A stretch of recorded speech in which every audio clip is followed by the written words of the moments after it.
Okay, hey, we're going to hit chapter 11 here real quick and get that going. So, chapter 11 deals with westward expansion.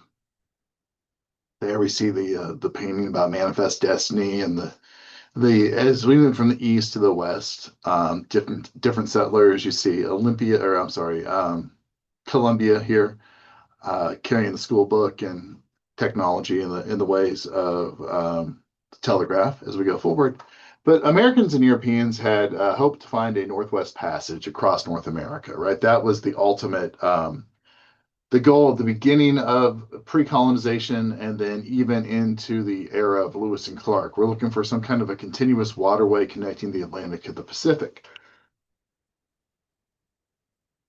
Following the Louisiana Purchase, Jefferson actually sends out multiple teams of explorers to investigate this land that he purchased from France and look for the possibility of this waterway.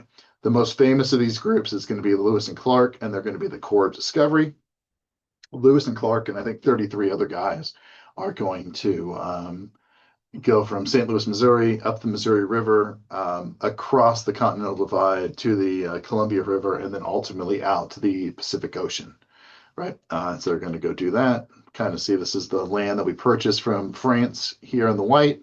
We're going to extend that into modern day Idaho and Washington and Oregon. These are going to be disputed areas that will settle with settle with the British eventually. Okay, Jefferson's ultimate goal with the core discovery is to improve the ability of Americans to have access to the Chinese ports. And so, if we can get out there and we can find port cities in the American West that can connect America to China, that's ideal. China has tons of people that we want to trade with. The best case scenario is we find a river route from St. Louis all the way to the Pacific that we can use to ship goods up and down. Secondary goals would be to establish some kind of a trade, some kind of a claim to Washington and Oregon, and then ultimately to try to create friendly relationships with the Native Americans of the West. Right? If we do that, then our goal is ultimately going to be successful. In May of 1804, the expedition leaves St. Louis. They travel up the Mississippi River. They see lots of different animals that white Europeans hadn't seen before or hadn't at least recorded. Buffalo, elk, coyotes, grizzly bears. I have a hard time believing that they're the first people to see a coyote, as coyotes, probably populated the American landscape. Coyotes populate the American landscape today. I would assume that they also do it. Did in the 1700s. The group's going to collect specimens and plants, and they're going to map everything out. They're going to talk about the customs of the Native Americans. Um, and They meet up with one of a French trapper, uh, Toussaint Carlebou, and he gives them a guide. And this guide was it was his teenage wife, who was a Shoshone Indian, and her name is Sacagawea. They just had a newborn son, and Sacagawea is going to travel with Lewis and Clark from North Dakota all the way to the Pacific Ocean. Right? There's a picture of what Sacagawea in history books used to look like. To be more realistic, this is probably what she looked like. She was a very, very young girl, somewhere between 14 and 16. Um, right. Um, Sacagawea going with Lewis and Clark is important because it was a show of peace that these 33 white guys floating up the river um, aren't looking for hostilities if they're traveling with a young girl and a small child. Okay. Lewis and Clark, they're going to exchange gifts with the natives. They're going to show off new technologies like air rifles, which basically is BB gun. They're going to give out medallions. They have Jefferson's name on it and a peace and friendship logo on the back. Um, Probably the most notable thing is that most of the trip is going to be relatively peaceful. There's some fighting with the Blackfoot tribe, and a couple of their warriors are killed. Right. There we go. There's the medallions that we trade. After 18 months, they reach the Pacific Ocean. They spend the winter in Oregon and then they travel back to St. Louis. Only one member of the group dies, and he dies from appendicitis. Okay, so that's Lewis and Clark in 1806. By 1817, enough people had moved to Missouri to make Missouri the first state to apply for statehood from the Louisiana Purchase, right? From 1803 till 1817, we've seen many people move to Missouri, some with slaves, and there's enough people that want to bring Missouri into the Union as a slave state that the country has to deal with it, right? The question is, should Missouri be a slave state or a free state, right? The book talks about an idea that James Talmadge presented called the Talmadge Amendment, in which Missouri would be a free state, but they would allow any slave that is in Missouri when the state becomes a free state um, to to remain in servanthood until the age of 25. This is one of the first times that we start to see the idea of slavery framed as an evil that needs to be stopped from spreading into the American West, right? And so, really the second half of this class here is going to focus on this issue of should slavery be allowed to expand into the American West. Let me have that. Ultimately, Missouri is allowed to come into the Union as a slave state. And we have something called either the Compromise of 1820 or the Missouri Compromise. That would be that Missouri is allowed to enter as a slave state to keep the balance between slave states and free states. And Maine is allowed to split off of Massachusetts, and they would enter the Union as a free state. And then to pacify any objections to this, any further additions to the Union above the southern border of Missouri, which is the 3630 line of latitude, would be a free state. And so the future of slavery should look like this. And so, like, you're like, well, that doesn't really solve anything because, you have, slavery could expand to all this area over here, right? To California and Nevada or whatever. But you have to realize in 1820, this is what America looks like.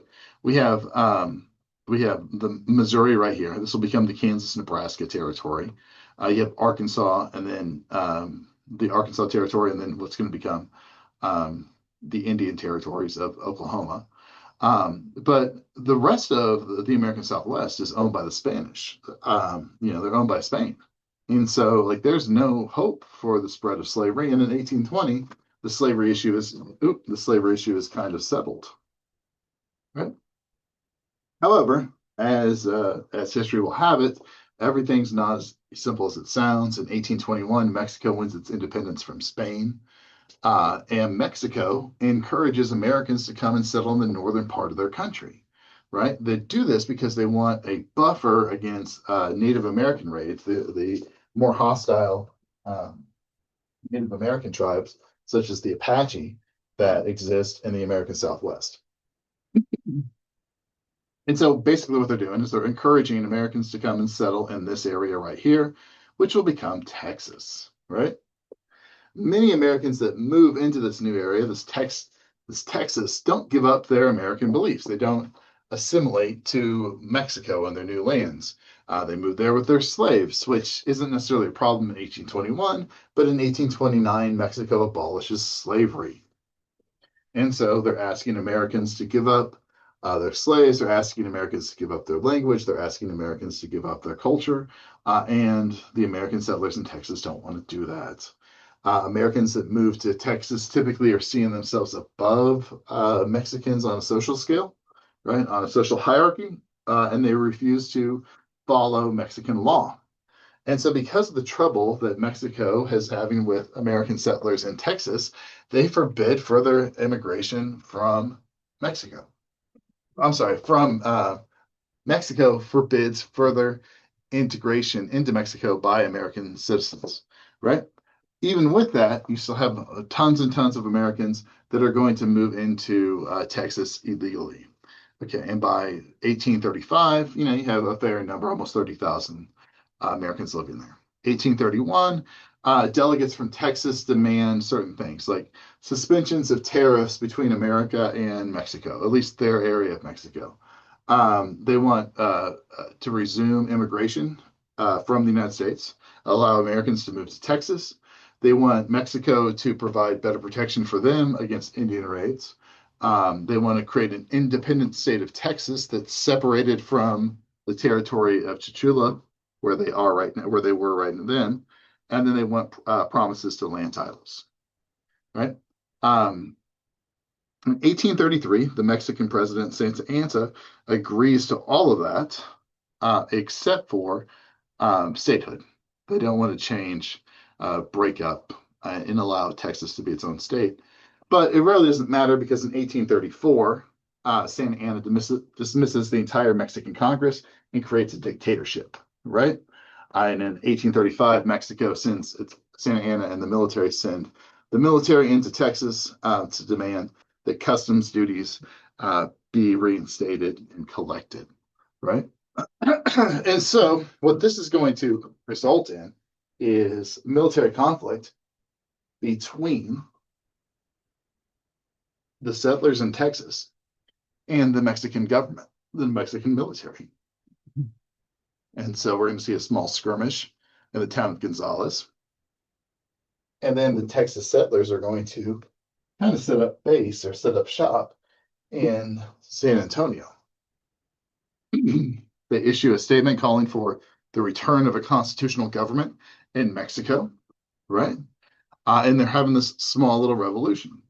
And Santa Anna brings troops out himself to San Antonio to put down this revolt. And we have 200 Texans that hold up in a former Spanish mission called the Alamo. And they fight for about 10 days against the Mexican forces. Of course, all 200 of these Texans and many Mexican Americans during this time frame, or Mexicans at that point, are killed by Santa Anna and his troops, right? Right. And so there's the Alamo in San Antonio, right? In March of 1836, because of the Alamo, because of other things, Texas changes its course and declares its independence from Mexico. They write a constitution very similar to that of the United States, and they make sure that they allow slavery in Texas. Sam Houston, who was put in charge of the Texas military, begins to recruit American citizens to come into Texas, other American citizens that were living in Texas at that time to the cause. And on April 21st, 1836, he captures Santa Anna and his men, and they win victory for Texas. Right? Santa Anna agrees to the independence of Texas. He's forced to go to the White House and meet with Andrew Jackson and sign peace deals. However, it doesn't really matter because once Santa Anna is captured, the government of Mexico reseizes power. Right? However, Texas is now quote unquote independent. They wish to be annexed into the United States. However, the United States at that point doesn't want to have another issue with slavery expansion like we did with Missouri. And we don't want to anger Mexico, like it looked like we're stealing land from Mexico, right? So Texas seeks the recognition of Great Britain and France and Belgium and so forth and so on, and they receive it and they're recognized as their own country. And in 1837, America recognizes Texas as its own country as well. With that, Americans pour into Texas because it's free available land, and the state population triples in a very short period of time. So as Mexico and Texas battle over control of the idea of New Mexico and its major trade city of Santa Fe, we're going to see issues, right? Santa Fe is obviously it's the destination city of the Santa Fe Trail. It's where all of the majority of the furs that were trapped in the Rocky Mountains would come down. The trappers would come down to trade in Santa Fe, and all of the goods that either came out of Mexico or out of the Spanish Empire would be transported north, and we would meet in Santa Fe to trade. Okay, somewhere in the mid 1800s, we have a newspaper man by the name of John O'Sullivan that creates this idea of manifest destiny. And basically, it's arguing this that, like, hey, it's the divine right of America to take and settle the American West. That, like, we should stretch from the Atlantic Ocean all the way to the Pacific. And lands like California that belong to Mexico really should be taken over by the Americans, right? James Polk, who comes to the presidency in 1844, promises to do just that, right? Like he's, well, not necessarily steal California, but he's definitely going to, he promises to annex Texas and he's going to expand slavery into Texas. And then he's going to take the Oregon Territory, which would be modern day Idaho and Washington and Oregon, right? And he runs on the slogan 54, 40, or fight, which is that boundary between Oregon and modern day British Columbia, Canada. Okay. England and the United States work out a deal where they split the territory. America doesn't quite get as much as Polk originally wanted, but hey, you have a peaceful solution, and we get Oregon and California, or I'm sorry, Oregon and Washington and Idaho, and we go from there. That diplomacy is great with England. The problem with that is that the problem with Mexico is that the United States wants to take land that belongs to Mexico, such as California, Arizona, and so forth and so on. And there's no real cause for that. So you need a war. And the best way to get a war is to get some kind of a border dispute or get some kind of violence perpetrated by your hoped for enemy. And so under Polk, the United States agrees to annex Texas. And we accept Texas into the United States. However, there's a dispute between Mexico and the United States on where the border of Texas is, right? Um, so we do that. Then we have that. So under Polk, the United States agrees to annex Texas. They need to get Mexico to agree, and the Mexican government doesn't reply to Polk. And so Polk kind of sees this as an opportunity, right? He begins to encourage people to not only settle in Texas, but also in California and work for their independence. Mexico sees what's going on in diplomatic relations with the United States. Okay.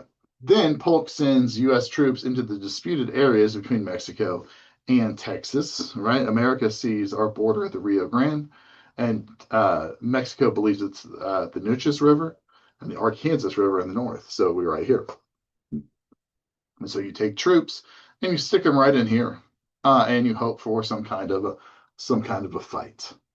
So we build a fort on the American side of the border. The Mexican cavalry comes up. There's a skirmish. 16 American soldiers die.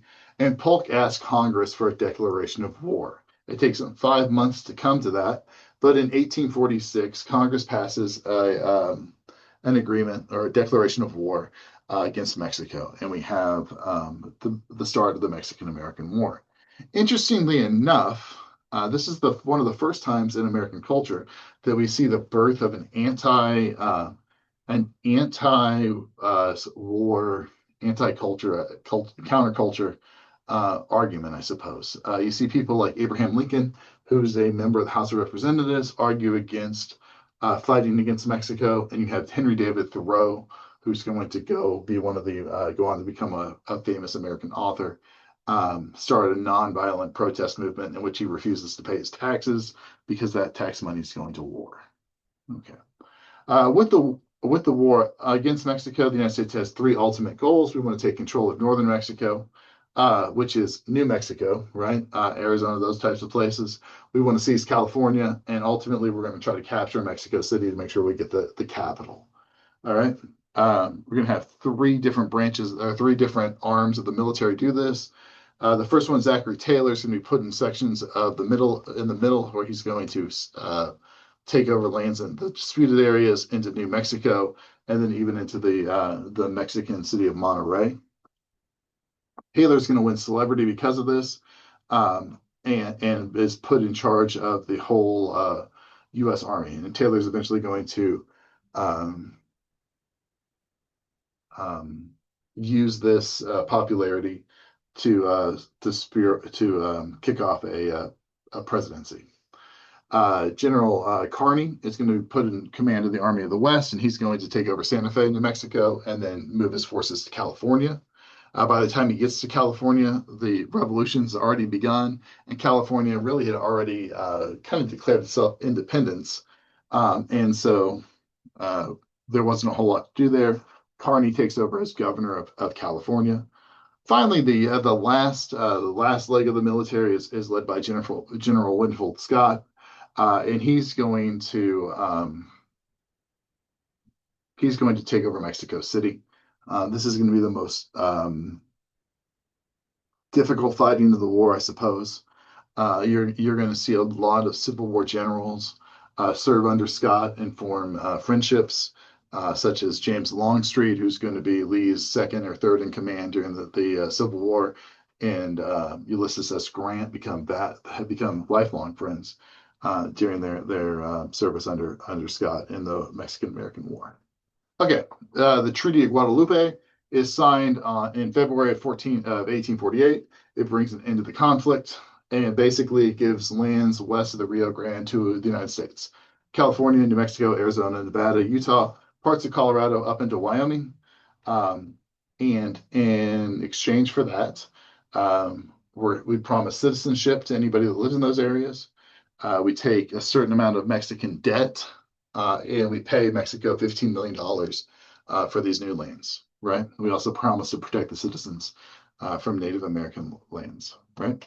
Some people in America argue that we should have taken all of Mexico because it would have opened up lands to slavery.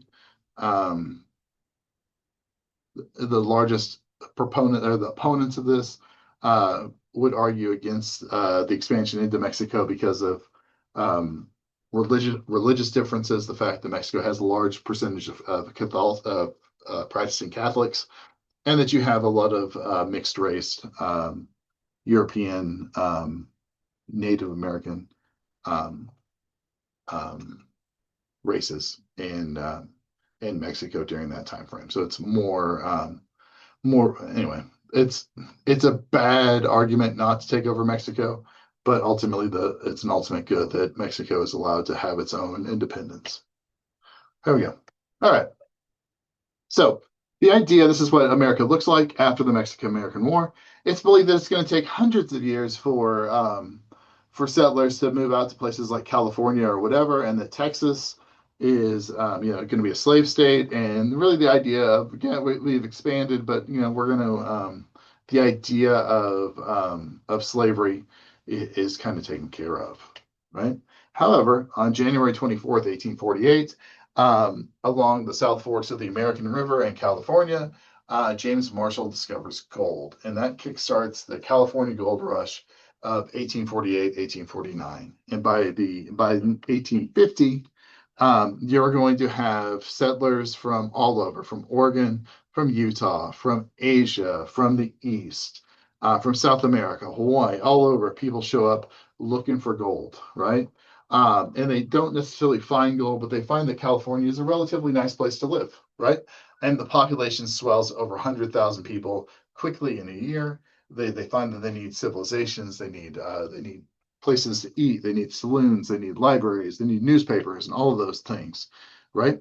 And so we do that. And California applies for statehood in 1849, 1850. Okay.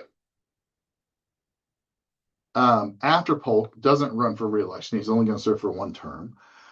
We have this. The Free Soilers are going to select Martin Van Buren as their candidate, who's going to is going to run against the expansion of slavery into the West.